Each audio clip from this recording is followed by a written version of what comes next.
Feeling the creative frustration of error 206 in Adobe Creative Cloud?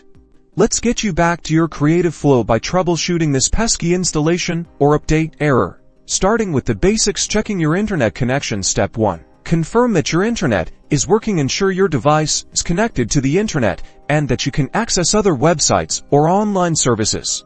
Maybe it's the network. So let's check the network connection settings on your computer. Make sure your Wi-Fi or Ethernet connection is active and properly configured. Check the signal strength or connection speed. Next, your firewall might be blocking. The install step 2 involves your firewall settings. Temporarily disabling your firewall or adding Adobe Creative Cloud to your firewall's allowed applications list may provide access to Adobe's servers. Be sure to re-enable your firewall after the install for your security.